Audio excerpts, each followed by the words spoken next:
We will be training hip external rotation, pails and rails from the supine figure 4 position. So you're going to set up in your supine position, which is just laying on your back, and then you're going to find the hip that you want to train. So if in this case it's my right hip, I'm going to take my right hip up and across. I'm going to throw my ankle, the outside of my ankle, on the thigh of my left leg. So this is my support leg here. So what I'm going to do is I'm going to find my passive range first. So I'm going to find this position here. I'm going to go as far as I can passively. So this one will differ from our hip external rotation pails and rails, which is more from the 90-90, which is more capsular.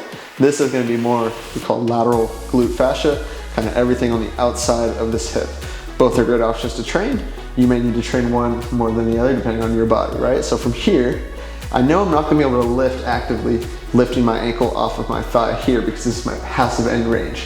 So you may need to come out of it to here, so grabbing the thigh, try to lift off, maybe too high for you, and then you may need to just come down foot to the floor to now where I can try to perform a lift off here. I don't want to think just lift the knee there or like even the whole thigh.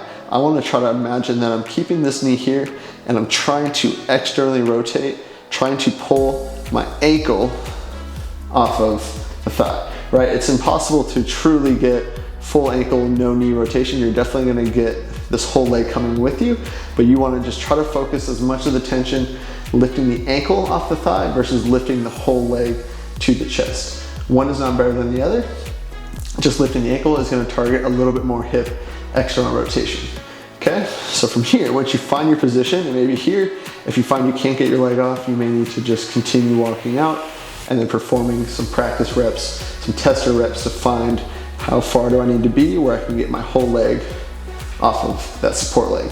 So from here, once you found your position, you hang out in your passive stretch for about 2 minutes. So you'd be about here for about 2 minutes, and then we're gonna come down to the range that you can lift off from.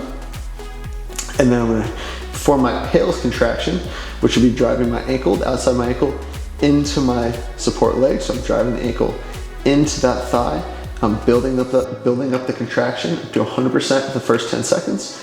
And then I'm performing 100% PAILs contraction, for another 10 seconds. From there, I quickly switch directions, rails contraction. I'm trying to lift ankle off of this left leg.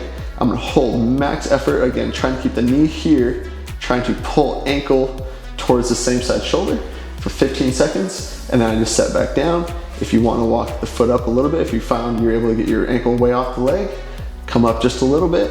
You hang out there for 30 seconds, focus on your breathing, recover, get your body back into a state ready to go again, and then you just repeat.